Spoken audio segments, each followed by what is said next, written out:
Baik, di sini saya akan menjelaskan materi terkait pengertian mutu dan juga mutu pendidikan. Kata mutu ini berasal dari bahasa Inggris yaitu quality, yang artinya kualitas. Kata mutu lebih sering digunakan dalam dunia pendidikan seperti kata madrasah yang bermutu atau sekolah yang bermutu. Mutu pendidikan merupakan suatu tolak ukur pencapaian dari lembaga atau konseptor pendidikan dalam menciptakan generasi yang memiliki standar sesuai dengan yang telah diharapkan. Sehingga mutu pendidikan di sini menjadi ukuran baik buruknya pendidikan yang telah berlangsung pada suatu lembaga. Prinsip-prinsip mutu dalam pendidikan ada 6, yakni yang pertama ada kepemimpinan. Kepemimpinan adalah faktor terpenting dalam keberhasilan suatu lembaga pendidikan. Nah, kepemimpinan ini bermaksud untuk memberikan suatu masukan atau sanggahan kepada para pekerja agar dapat bekerja dengan baik dan benar, serta memperhatikan efektivitas dan efisiensi yang dilakukan oleh para pekerja. Jika tidak adanya kepemimpinan, maka output dari lembaga tersebut akan relatif menurun, karena tidak ada pengarahan yang efektif dari seorang pemimpin.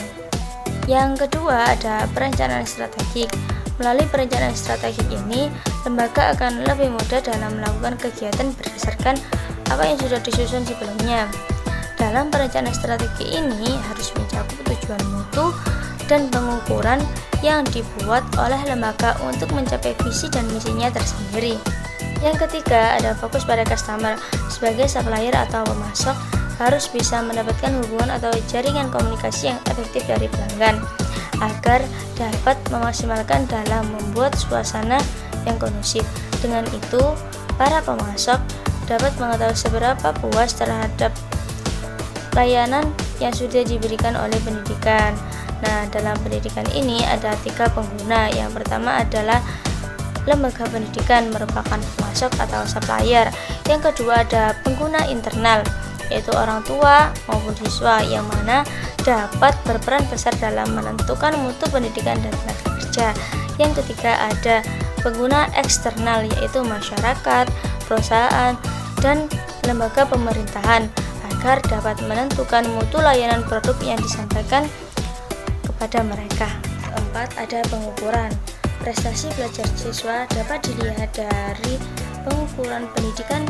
Guru yang profesional wajib memiliki teknik analisis data dan teknik pengumpulan data secara menyeluruh untuk mengetahui seberapa banyak program kerja pendidikan yang sudah direalisasikan. Nah, ada peningkatan proses, melakukan integrasi pada orang, metode, benda, mesin dalam suatu lembaga pendidikan untuk mendapatkan nilai output tambahan bagi siswa, sehingga menghasilkan rangkaian tahapan interrelasi dan aktivitas yang nantinya menghasilkan output terbaik. Yang keenam ada keterlibatan menyeluruh. Semua warga dan elemen yang ada dalam pendidikan harus terlibat dalam transformasi mutu pendidikan dengan mengambil paradigma baru yang kualitas pendidikannya bergantung pada banyak orang.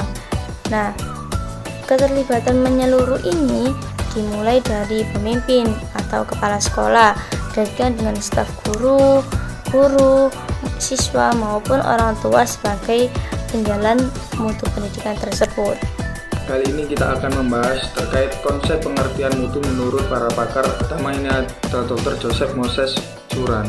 Ia seorang ahli statistika yang berlatar belakang pendidikan hukum dan teknik. Ia berpendapat bahwa mengembangkan program dan layanan yang memenuhi kebutuhan penggunanya seperti siswa dan masyarakat. Nah, ia merancang mutu pendidikan menggunakan pendekatan 3 proses, diantaranya ada perencanaan mutu, pengendalian mutu, dan perbaikan mutu. Lalu yang kedua ada Dr. William Edward Deming, yang menurutnya mutu ialah pengembangan yang terus-menerus dari suatu sistem yang stabil. Dari sini ia mengembangkan perencanaan mutu menjadi 14 poin. Dan yang ketiga ada Walter Andrew Shewhart. Nah, ini adalah seorang ahli statistik dari New York, di mana ia menggunakan metode statistika miliknya menjadi dasar dari Deming itu tadi untuk dikembangkan menjadi Statistical Process Control yang bisa disingkat SPC. Lalu yang keempat ada pakar Philip Bayard Crosby. Nah, menurut Crosby, mutu ialah suatu yang conformant required atau yang bisa disebut dengan diasyaratkan dengan standar, yaitu sesuai yang standar mutu yang telah ditentukan baik secara inputnya, prosesnya maupun outputnya. Lalu ada Kaoru Ishikawa, adalah seorang pria yang berasal dari negeri matahari terbit Jepang. Menurutnya mutu berarti kepuasan pelanggan. Jadi kepuasan pelanggan itu pengertian dari mutu tadi. Lalu ada Armand Feigenbaum, ia seorang pengusaha sekaligus pakar total quality control yang nantinya konsep ini akan dikembangkan menjadi total quality management. Menurutnya mutu adalah kepuasan pelanggan sepenuhnya, full customer satisfaction. Dan yang terakhir ada Edward Salis yang berpendapat mengenai mutu, yakni mutu adalah sebuah harapan untuk selalu mencoba dan mengerjakan segala sesuatu dari awal dengan baik. Nah, yang dapat kita simpulkan dari semua penjelasan para ahli pakar itu tadi, kesimpulannya ini mutu adalah suatu penilaian yang bersifat memuaskan dari segi kualitas produk, baik barang ataupun jasa. Ya, itu saja yang bisa kami sampaikan. Saya selaku mewakili dari teman-teman kelompok kami pamit undur diri. Mohon maaf apabila ada salah kata, dan semoga video kami ini bisa bermanfaat untuk semua orang. Assalamualaikum warahmatullahi wabarakatuh.